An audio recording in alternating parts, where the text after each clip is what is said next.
So I'm pretty sure that I blew up the turbos on the Z4 on the first ever track day.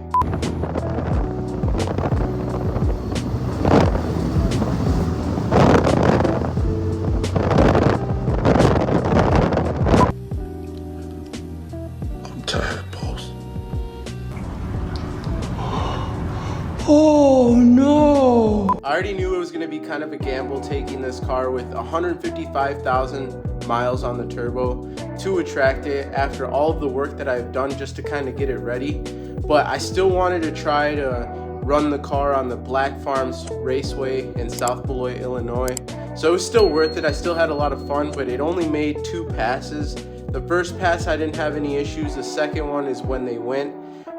Basically I was just driving and I didn't feel any more power. All the turbo pressure was out the window. That's when I knew either I just blew off some sort of vacuum hose or the charge pipe, but I didn't realize that it was much worse. I decided to keep driving the car, especially back home to Madison, just to make it home, thinking that it was something minor because the car wasn't showing any major signs at all. It wasn't throwing any codes or anything like that, just no turbo pressure.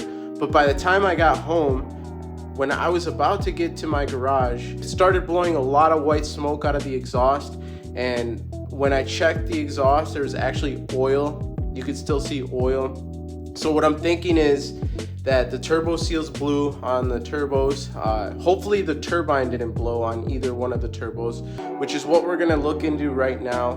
What I'm gonna do is I'm going to check 2 things. I'm gonna drain the oil on the car and take out the oil filter, see if there's any metal in either parts of the oil. So metal in the filter, metal in the oil itself. And then what I'm also going to do is remove the Precision Raceworks inlets, the relocated inlets, and then check the turbines on both of the turbos and see if there's anything blown up basically or anything missing on that turbine wheel. You can pretty much feel it out. Otherwise I'm going to try to see as best as I can without really taking the turbos out quite yet. So we'll go from there. So far the oil that came out of the oil pan looks pretty good. I didn't really see anything crazy in the oil while it was draining out. However, I did a really shitty job of ripping the filter to kind of spread it out, but yeah, it does look like there's very tiny pieces of metal in the filter. And like I said, the car wasn't running rough at all, so this might be something separate apart from the turbos, but we still have to go and inspect the turbos right now. It's just looking like maybe I will have to do the rod bearings. Having to do the rod bearings on this car is super unfortunate. It's not 100% sure, but regardless, they haven't been done at all in the lifetime of this car. And I really messed up by doing the oil pan gasket at 130,000 miles and not doing the rod bearings. It really should have been done there, but that's my fault, and that's something that may also end up being an issue. But let's go ahead and inspect the turbo housings right now. So here I have the Precision Raceworks relocated inlets.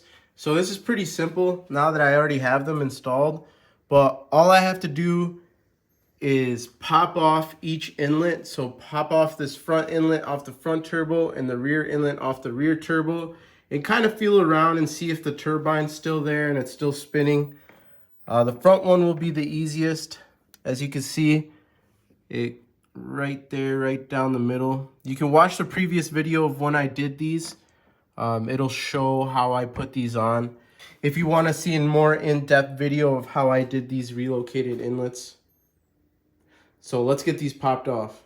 Oddly enough, it was actually easier to take off the rear inlet first, and I was able to go ahead and put my hand back there just because of how open the area is on the Z4. I did remove this brace over here, so that's missing. You see the other brace on the other side. That also made it easier for now, and the beauty cover. But anyways, I felt down there. I still feel the turbine wheel. It all feels intact for the rear turbo, so that's really good news.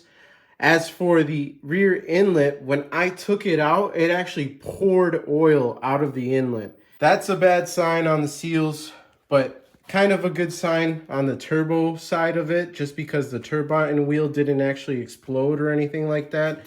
worst case scenario that could have been. However, I did make a huge mistake when orienting the clamp for the front inlet here. I had the water pump out, so I tightened it from the bottom. So now that the water pump's back in, I actually can't reach that clamp from the bottom. So that sucks, but I'm gonna have to wait to take off this front inlet until I go ahead and start actually removing these turbos, just because we're gonna go ahead and remove that and then drop the subframe. And then while we're in there, while the subframe is dropped, go ahead and do rod bearings. Like I said, we might as well get those done. There might be a lot of other work to do while the oil pan is dropped, such as the oil pump chain, guides, and all that kind of stuff that we will have to remove the valve cover. So what all this means is, fuck it, we're going single turbo. And port injection.